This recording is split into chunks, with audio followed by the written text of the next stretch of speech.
Today I want to take you with me to the so-called end of the world, or Le Finistère, how it is called in French. Join me for a trip to the western part of Brittany in France. I have recently spent 2 weeks here with my family, and I want to share with you what I worked on when we were there. Hello and welcome to episode 6 of my knitting podcast. I have several finished objects to share with you that you haven't even seen before, as well as a new cast on.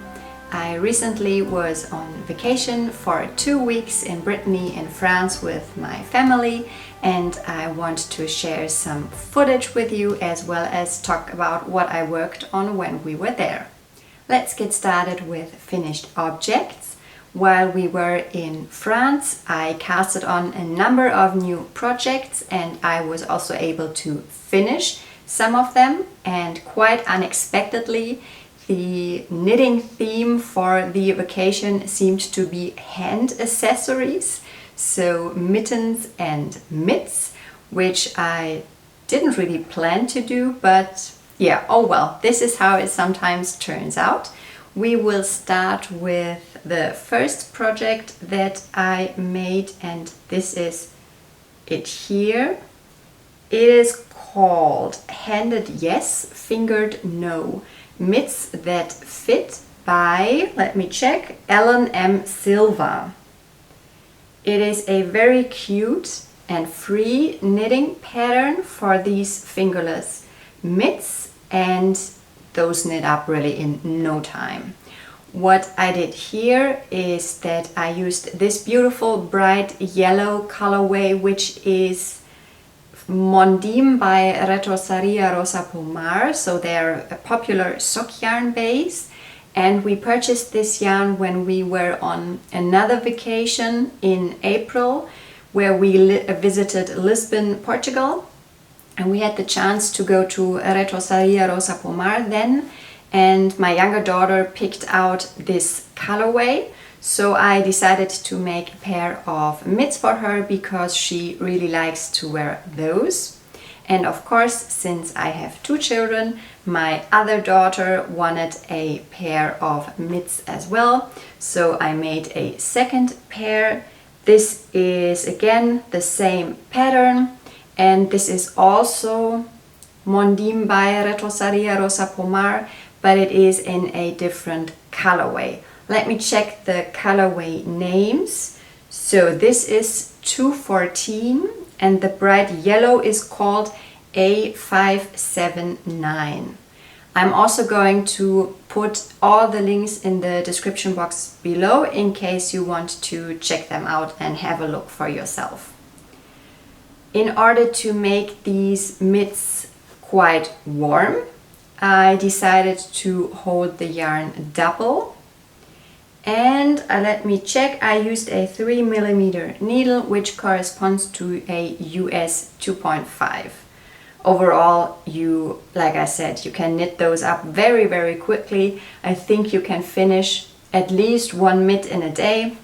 So one pair would just be a 2-day project, which is of course great.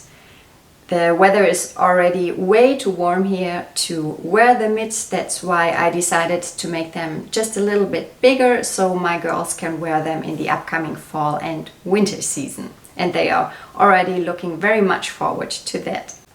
And since I was apparently on a hand accessory kick during our vacation, I also had to cast on something for myself, and here it is.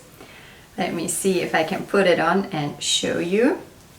These are mittens by Petite Knit, and they come in a set called the Vienna Set, and the pattern consists of the knitting pattern for the mittens as well as a simple stockinette scarf pattern. What I really liked about this particular pattern is this rolled hem here, and that the cuff is quite long. In the pattern it is written to be an even longer cuff, but since I wanted them to be very practical so that I could be able to put them on when I already have my winter coat on and slide them under, I did the cuff a little bit shorter. Let me see what else. I also used the same 3mm or US 2.5mm needle for my mittens that I used for the mitts for my girls. And the yarn that I used is Istex Let Lopi. No, not Let Lopi, Plötulopi. So the unspun yarn. Let me see if I can show you. So I used 2 colors held together because I had those left over from my Saturday shrug project. So I have this white colorway, I think it is called, and this natural gray. And I held 1 strand of each. So this created this beautiful heathered effect, which I quite like. And I'm already working on the second mitten. So it's almost done. All there's left to do is do the thumb and close off the top here. And I'm really looking forward to wearing those in winter next year. What I'm planning to do, because I want to make them as warm and comfy as possible, is to try and felt them just a little bit to get the fabric even denser and hopefully also a bit softer. Because I'm not sure if you know Let Lopi yarn, it is a very, very rustic Icelandic yarn. And I usually do not mind rustic yarns, but this is very rustic. So if you are sensitive to wool in any way, I would not recommend this yarn. But if you're not, and if you are drawn to natural rustic yarns, I can highly recommend it because it is quite nice to work with. And even though it is unspun, I find that it is a rather forgiving, so it does not break as easily, especially if you use 2 strands and hold them together. Another project that I have been working quite a lot on while we were on vacation is one that you have seen before, but it has grown quite a lot since then. This beautiful sweater to be is called Maeron by Natasha Hornby from Moonstruck Knits, and it is a absolutely gorgeous design. Let me see if I can show you a bit more of a close-up. Here it is here. So this is a very, very interesting construction because the sweater is knitted sideways. So you start at the upper part of the arm and then move on to the shoulder shaping, and then you knit the body sideways. So this is the first half of the back that I have already finished, and I'm currently, I'm currently working on the front. And yeah, let's see what else. So what I did with the sweater. I initially intended to hold the yarn single like it is written in the pattern. And by the way, the yarn that I use is Saona by Wool Dreamers. I'm using these 2 colors called Ozeda, so that is the neutral, and the bluish gray is 1984. So like I said, I made the swatch and I started working on the project, but I recognized when I did the swatch that my gauge was completely off. So at first I thought, okay, no problem, I'm just going to knit a different size and recalculate the pattern when needed. But since the construction is sideways, not only the stitch gauge but also the row gauge is highly important. And this meant that I had to recalculate basically every row, and this was very annoying for me, and I didn't work quite as much on the sweater like I would have liked to, because I really want to finish it and I'm very much looking forward to wearing it. So what I did then is that I unraveled the first attempt that I had done, but I wasn't very far. I was only, I think, up to here. This is how much I had knitted, and then I decided to hold the yarn double instead, which means that my gauge is still a little bit off, but not much, and I'm knitting the smallest size, and I hope it will work out. It's looking good so far, I think. Another downside of holding the yarn double is the fact that I am definitely going to run out of the main colorway. So I initially ordered 4 skeins of the main color or ball, and 1 ball of the contrasting color, but I am already on ball 3 and 4, and I haven't even knitted half of the sweater, so I will definitely have to order more of the Ozetta, but that's fine because, like I said, I'm looking very much forward to finishing this project. Although it is also an enjoyable knit. It's not that I'm hoping for it to be over, it's more that I like it so much that I would love to wear it very soon.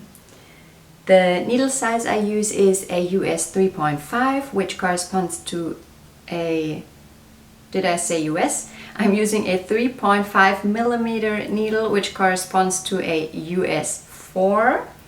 At least that's what I'm using for the main part of the body, and then you switch to smaller needle sizes for the seat stitch section, and I think also for the bottom hem.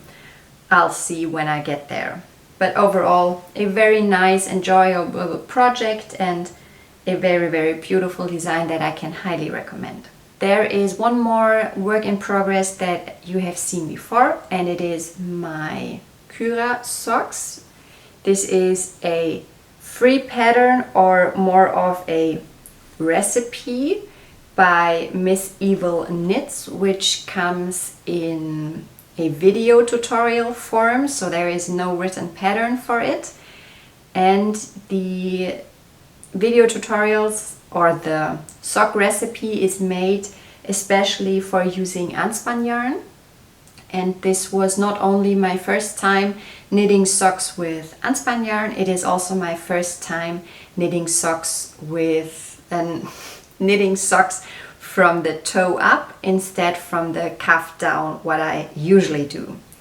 So I already showed you the first sock that I made in, I think it was the last episode, so episode 5, but I already mentioned that I wasn't very happy with how it was looking.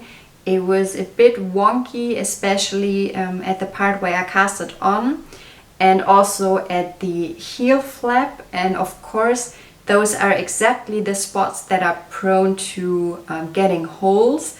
So I think I was just not pulling tightly enough because I was afraid that the yarn would break.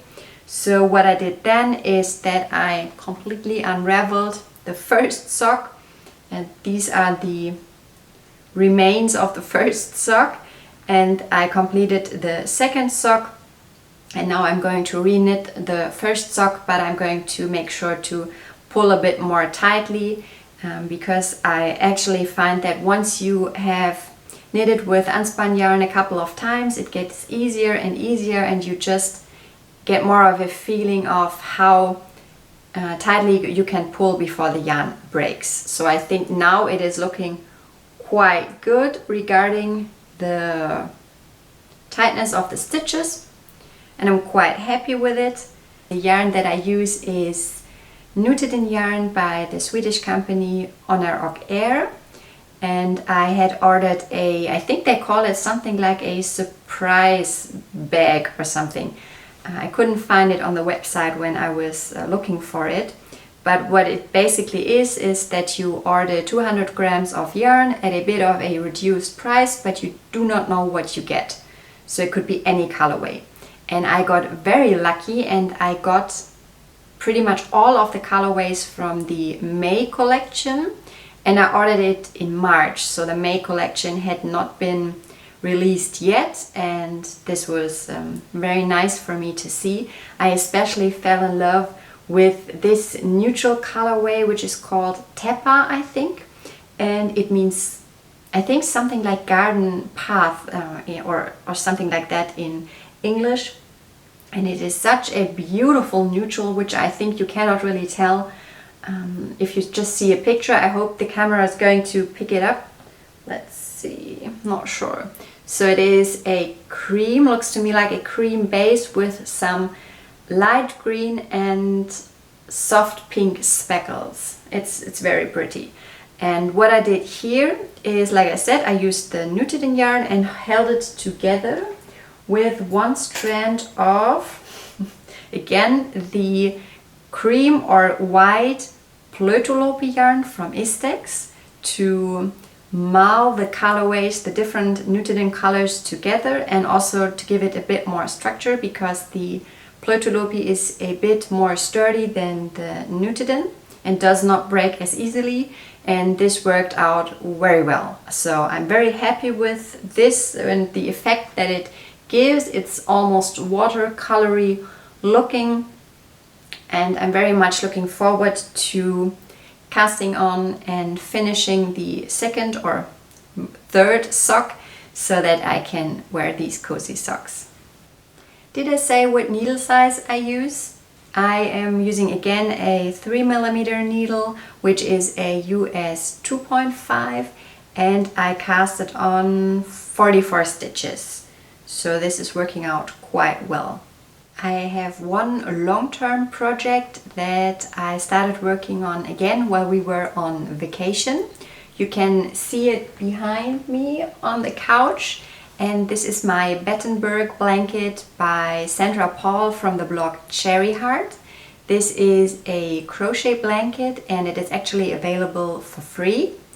And when I filmed a previous video about different pattern suggestions for scrap yarns, I also mentioned the Battenberg Blanket, and this somehow got me thinking about the blanket again, and I took a couple of scraps with me while we were on vacation, and I made all of these. Can you see it? Yeah, I think it's focusing. So those are the small squares which will then be added to the blanket, and I'm alternating between colorful squares and the cream squares. The yarn I use is my own yarn. It is the Luster Sock Decay Base, and all of the yarns, let me see if I can show you again, have been naturally dyed by myself. So that's why I think I especially love this project, because it is such a nice overview of all of the natural dyed colorways that I have created so far. And I think I actually started this project in 2020, so I've been working on it for 4 years now, and I slowly add to it over time whenever I have a couple of new scraps, and I really like it that way. Do you also have a long-term project that you are working on over time? Please leave a comment and let me know. Let's move on to dream knitting now.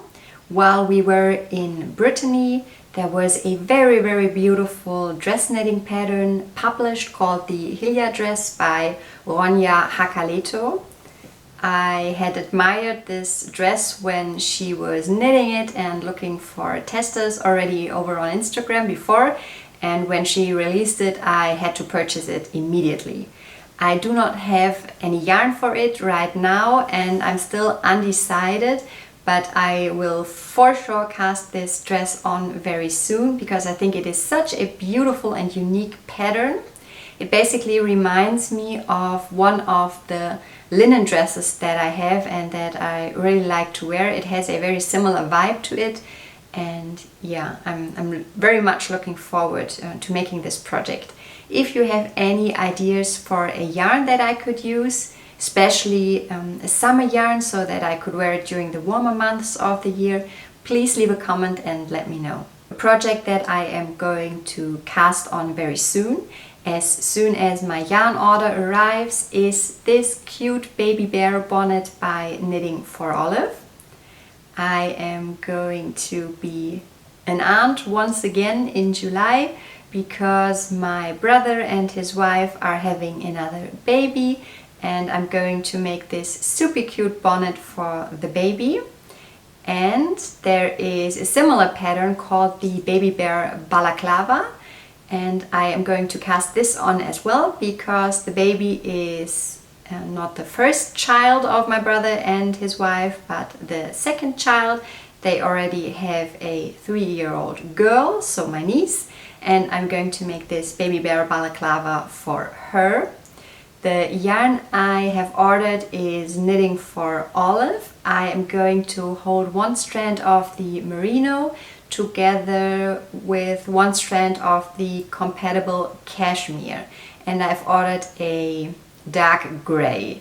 I'm very much looking forward to this project, and I'm going to share it with you once I've started working on it. Now we are already up to acquisitions, and I have 2 to share with you today.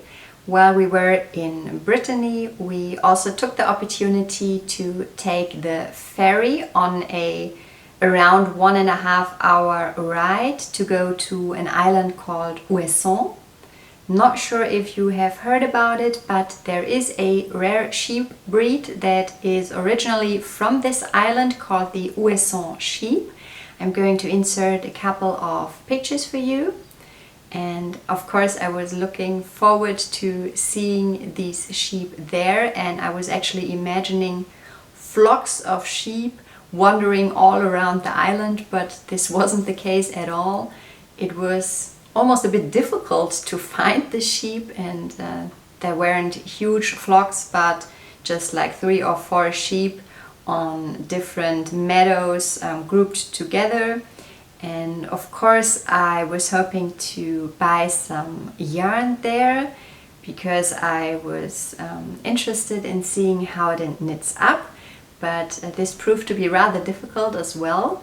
There was one shop on the island that sold yarn, but they didn't have any 100% Ouessant wool, because the owner told me that there are just not that many sheep on the island, and of course they also use the wool for themselves, and so they do not sell a 100% Ouessant wool yarn there. But I managed to purchase this skein, which consists of 30% Ouessant wool and 70% wool from other French sheep. So this is I think more of a rustic DK weight yarn.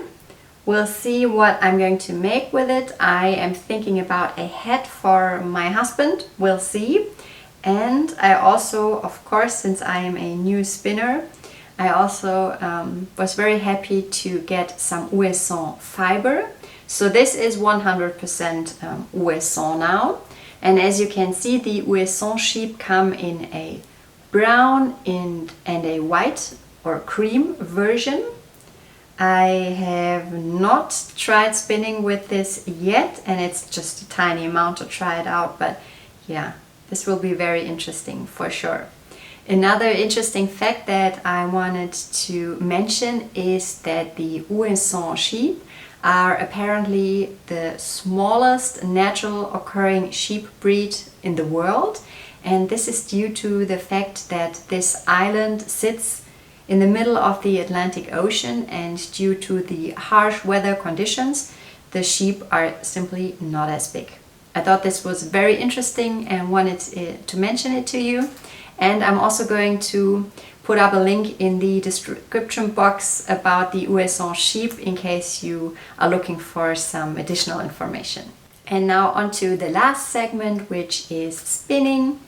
As you might know if you have watched some of my previous podcasts, I am a new spinner and I got myself a spinning wheel at the beginning of May.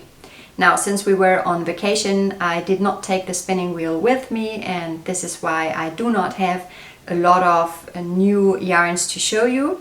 But before we went on vacation, I did practice a bit more with a fiber starter pack I have from the company where I also got the spinning wheel from. It is an online shop called Das Wollschaf, and I'm going to link it for you in the description box. I think they ship within Europe. So this starter pack consists of different fibers so that you can try spinning with them and see what you like and what you don't like. And here are 2 more yarns that I created. I started labeling them so that I don't forget what they are. So this is a blend of wool from South America, and can you see that? It is, I'm trying to get it in focus.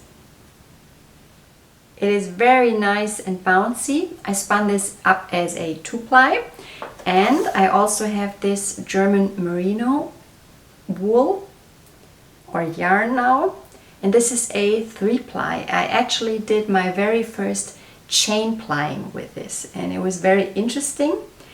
I was so happy with the yarn when it was spun as a single, and now it is very dense. I think this is probably due to the fact that it is a 3-ply now, so I'll definitely have to experiment a bit more and see which spinning and also plying techniques I like best, or probably which plying techniques I like for which kind of project. I'm still very much a beginner, but I'm learning a little bit more each time I spin, and this is very, very enjoyable. Another purchase I made with regards to spinning is that I ordered some combed top samples off of Etsy. Sorry for the crinkles, but it just arrived. Look at these beautiful colorways. So I have this one, then this one, and this one. I'm not sure if you'll be able to tell. Let's see. They are looking very, very pretty, and I ordered them from a shop called Yara Fibers. I'm going to link it for you in the description box in case you're interested. The owner was very nice when I contacted her and asked her which fiber I should order as a beginner spinner. She was very helpful and knowledgeable, and I can highly recommend the shop. This is a blend of merino and just a little bit of silk, and I'm looking forward to spinning this up, but to be quite honest, I'm also a little bit scared to ruin this beautiful colorway, so I think I will practice a bit more with my undyed samples from Das Wollschaf, and if I feel more confident, I'm going to tackle this one, but I'm very much looking forward to it. Alright, so since summer is fast approaching here, I cannot wait to cast on a couple of summer knitting projects. Are you also already in the mood for summer knitting? If so, you should have a look at this video in which I share some of my favorite yarns for summer knitting projects with you. Until next time, bye guys!